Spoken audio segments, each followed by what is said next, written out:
when you're starting out in real estate, if you don't have that, everything will just fall apart at the seams. So Charlotte moved to the Bay of Plenty with no contacts, no safety net, and no brand, and became one of the most high-performing real estate agents within just a few years. we sometimes have a mindset that real estate is all about sales. The reality is real estate is all about. This is how she did it. In a past life, I was in the film industry as a location scout and a location manager, so there was quite a lot of transferable skills. That being sort of stakeholder negotiations. Obviously, I've got a bit of an eye for detail, dealing a lot with architecture and that sort of thing. But as I say, the core of my business, both within film and now, is communication and relationships. Yeah. So when I came into real estate, I probably had quite a good foundation, although I came in, a little bit like a deer in the headlights because I'd never been in sales before. I focused really, really hard on just building relationships with people, and bearing in mind I was in Auckland and I moved down to the Mount Maunganui. I didn't know a soul in this town. So to build a real estate business with no network, no school contacts, anything like that, I was really starting from ground zero. Right. So I had no choice but to get out there and make myself known. Yeah. So that was the key, I guess, in my first 1 to 2 years. And I came in without an ego. I came in knowing that I was going to have to do all the dirty work. And I just shadowed other agents. I turned up to any open home that I could. I stood there and handed out the flyers. Whatever another agent didn't want to do, I was going to do it. If someone didn't want to work in the office on a Sunday, I'd put my hand up to work in the office on a Sunday. No reputation, no leads, just structure and a plan. Right from the get-go, I'm quite a structured, systemised person by default. But I think having really early on, having those systems and processes and things in place are really important. So when you're starting out in real estate, you've got a lot more time to actually put those systems into play. Yeah. Get your database sorted, because the busier you get, the more that stuff falls by the wayside. So I think my whole business is very structured. And like I say, when you're high volume, if you don't have that structure, everything will just fall apart at the seams. She didn't start with listings. She started with lists, with plans, with structure and routine. We sometimes have a mindset that real estate is all about sales. The reality is real estate is all about relationships. Right.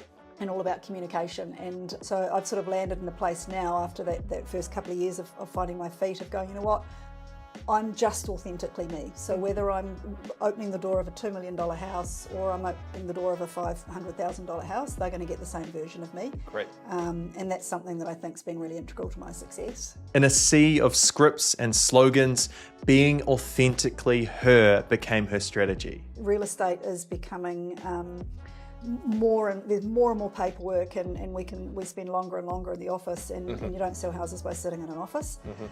So take a punt on yourself, engage someone else to do that work that's taking your time from getting out there and really interacting with your clients. So yeah, back yourself on it, I would say. Do you want to give us a quick overview of how you've got your team set up? Yeah, sure. So at the moment, I've got myself and another salesperson. I have a client care manager, Courtney. I have a full-time administration manager, and I've also got a virtual assistant at the Philippines. Right. I always make it very clear to my clients, my vendors, at the time of listing a property that I do come as a team. So I can't make a guarantee that I'm going to be at every single open home and every single viewing. Right. But I do have a guarantee that the way I operate is exactly the way the rest of my team operates as well. Okay. So there's real congruency between the way I would conduct an open home and the way my team would conduct an open home. So we have the same language, we have the same processes. So there's no difference really between having me opening up at a Sunday open home versus one of my team. The service she built early became the framework for everyone that she hired. All of a sudden, it could be any client with any agent, and it was the same delivery. I always actually ask my vendors at the beginning of the campaign how they want to be communicated with, because just because I want to talk to a vendor every day doesn't mean that they want to hear from me every day. So I create that expectation very early on. Great. Group chat is very important within our team, particularly when you've got a big team, because if there's something that I can't attend to, I can 100% guarantee that one of my team will. The vendor feels then that they're constantly being communicated with, even if it's not coming from me. They know that there's activity happening in the background to try and get their property sold. Yeah. Vendor reporting is really important as well. We do really thorough vendor reports, follow those up. So it's constant comms if that's what our clients want. Yeah. Communication wasn't an afterthought, it was the service. Ego needs to step aside, and you need to attach yourself to a team, you need to attach yourself to a high performer, and just do the stuff that they tell you to do. Right. I think there's a lot of agents, understandably, that go and want to get out there and do it on their own, and they see high performers in their office and go, I'm just going to be like that person. What they don't understand is that person has been doing it for 10 years and has been through the roller coaster of real estate. So if you're able to attach yourself or immerse yourself in a team and fast track that by 5 years by learning all of that information, doing the open homes, putting the open home signs out at 7 in the morning on a Sunday, do that stuff, then your growth will be exponential comparative to doing it on your own, in my opinion. Yeah. No shortcuts, no overnight wins, just compounding effort and constant learning. And I think particularly in a good market, people see houses selling and, oh my gosh, there's real estate agents driving around in Range Rovers and you're just opening a door and selling a house. It's hard. And the hours are long. And it's relentless, and it's an emotional roller coaster. Totally. You've got the highest highs and the lowest lows. So, I think if you come in with an expectation that it's going to be an easy ride, you're going to be bitterly disappointed, and disappointment will lead to exit. Yeah.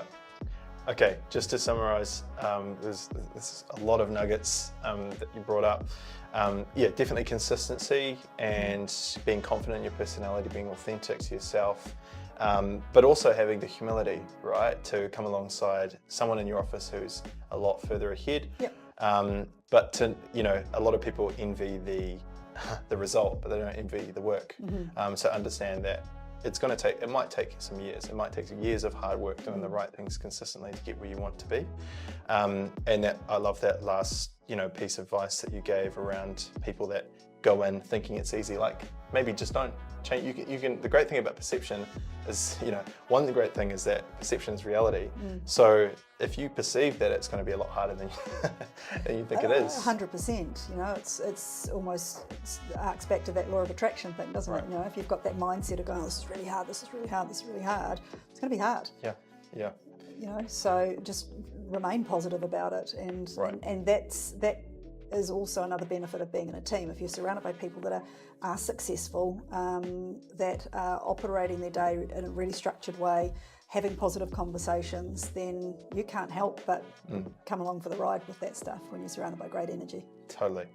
Charlotte, thank you so much for coming on. I really pleasure. Appreciate it. Charlotte didn't just build a business, she built a blueprint. Structure before success, authenticity before sales, communication over everything, proving that you do not need to start with a massive network to come out on top. My name is Hausia. This has been Agent Academy. See you in the next one.